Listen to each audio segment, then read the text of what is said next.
Episode की शुरुआत होती है एक लिटिल टॉल नाम के आइलैंड से, जहां पर मार्था नाम की एक बुजुर्ग लेडी अपने घर पर बैठ के चाय पीते हुए टीवी न्यूज देख रही थी कि तभी उसके घर की डोरबेल बजती है। और जब वो दरवाजा खोलती है तो एक आदमी नेम एंड्रे उन्हें जान से मारकर उनके घर में घुस जाता है।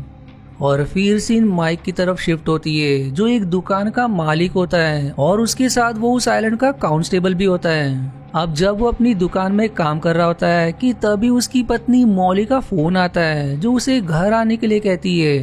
क्योंकि एक छोटी बच्ची ने पीपा उसका सिर सीढ़ियों के रेलिंग में फंस गया था। अब इसके बाद हम माइक को उस बच्ची के पिता एल्टन के घर आते देखते हैं, जहां हमें पता चलता है कि माइक और उसकी पत्नी मिलकर डे केयर चलाते हैं। अब घर पहुंचकर माइक पीपा का सिर रेलिंग से निकाल देता है, जिसके बाद माइक और एल्टन दोनों काम पर लौट जाते हैं। अब उसके बाद हम डेवी नामक एक लड़के को देखते हैं, जो मार्था से मिलने के लिए उनके घर आता है। वो मार्था को कई बार आवाज भी लगाता है, पर कोई जवाब ना आने पर जब वो घर में चारों तरफ देखता है तो उसे कमरे में उनकी लाश मिलती है, जिसके बाद उसे किसी की पुकारने की आवाज सुनाई देती है, जिससे जाके देखने पर डेविड एकदम घबरा कर वहाँ से भाग जाता है और रास्ते पे आकर चिल्ला चिल्ला कर मदद मांगता है। अब डेवी को ऐसे चिल्लाता देख उस आइलैंड के सरपंच मिस्टर रॉबी उसके इस तरह से चिल्लाने का कारण पूछते हैं,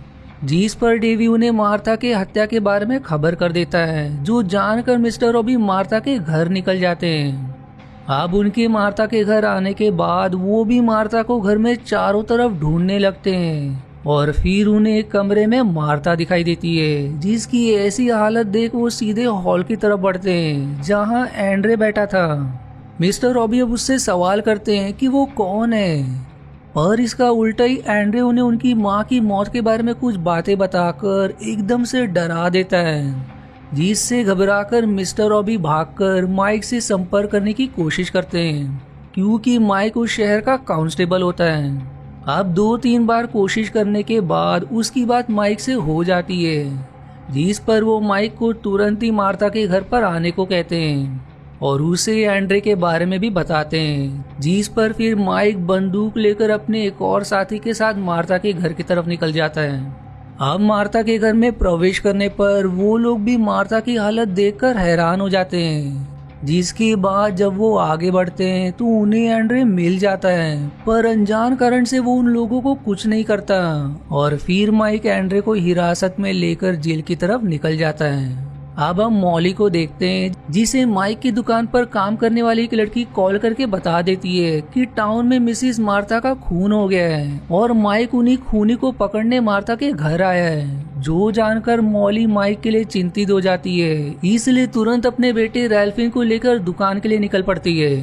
वहीं हम माइक को देखते हैं, जो अपने साथी और एंड्रे को लेकर जेल में पहुंच जाता है और फिर वो एंड्रे को जीप से निकालकर जेल के दरवाजे तक ले जाता है, जहां माइक का साथी चाबी से गेट पर लगे ताले को खोलने की कोशिश करता है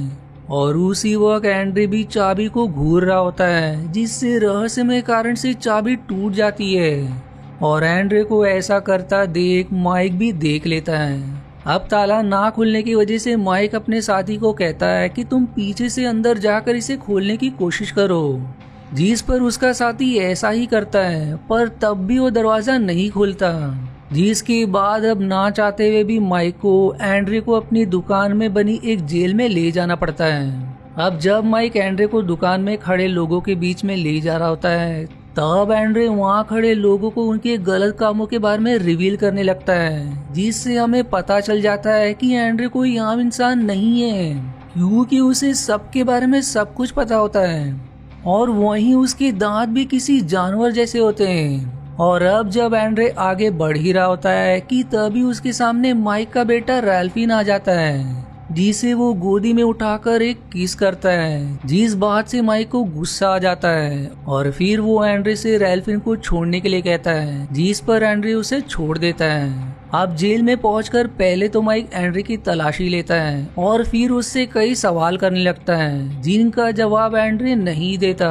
अब क्योंकि एंड्रे उसकी पूछे सवालों का जवाब नहीं देता और उसने माइक के बेटे को गोदी में लेके उसे किस भी किया था, इस गुस्से में वो एंड्रे को पकड़कर मारने लगता है, जिस पर दूसरा ऑफिसर उसे शांत करवाकर एंड्रे को जेल में डालकर वहां से चला जाता है। अब उसके बाद माइक दुकान में आकर सब लोगों को शांत करवाता है और रात के समय पहरेदारी करने के लिए वो वहीं खड़े कुछ आदमियों को कहता है, जिसके बाद हम रात के समय एल्टन और पीटर को जेल में पहरेदारी करते देखते हैं। वहीं अब बाहर जोरों की हवा चलने लगती है और एक पेड़ बिजली के खंभे पर गिर जाती है, जिससे पूरे शहर की बिजली चली जाती है। उसके बाद हम माइक को देखते हैं जो मार्था के घर जाकर सबूत के लिए फोटो खींच रहा होता है और तभी उसके साथ अजीब अजीब चीजें होने लगती है, जैसे कि एक दीवार पर उसे कुछ लिखा हुआ मिलता है। लेकिन जब माइक उसकी तस्वीर लेने के लिए कैमरा उठाता है तो उस दीवार पर कुछ भी नहीं लिखा होता,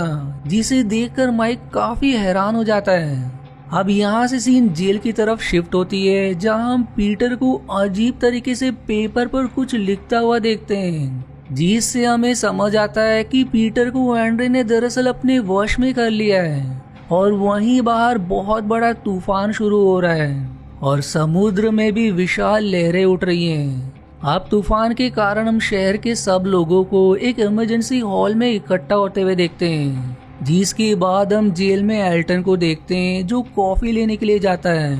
और उसी वक्त एंड्रे कुछ मंत्र पढ़ना शुरू कर देता है, जिससे एंड्रे की छड़ी वहां हवा में तैरने लगती है, जिसके ऊपर चांदी से वुल्फ का मुंह बना होता है और पीटर उस छड़ी को घूरने लगता है। अब इसके बाद हम देखते हैं कि पीटर जो एंड्रे के वश में था वो एक कबर्ड में से रस्सी निकालकर अपने आप को फांसी लगा लेता है और उसके लाश के करीब एक नोट भी होता है जिस पर एक अजीब और डरावना संदेश लिखा होता है। अब उसके बाद हम फायर डिपार्टमेंट में एक फायर फाइटर को भी पोजेस्ड हालत में देखते हैं, जिसे हम दीवार पर वही संदेश लिखते हुए देखते हैं, जो लिखने के बाद वो एक कुल्हाड़ी से खुद की जान ले लेता है। और इन सब के दौरान हम एंड्रे को जेल में मंत्र पढ़ते हुए देखते हैं और उसकी आंखें भी अब डरावनी तरीके से चमक रही होती है। वहीं अब जब एल्टन कॉफी लेकर वापस आता है तो वो पीटर को मरा हुआ देखता है और इसी के साथ इस सीरीज का पहला एपिसोड यहीं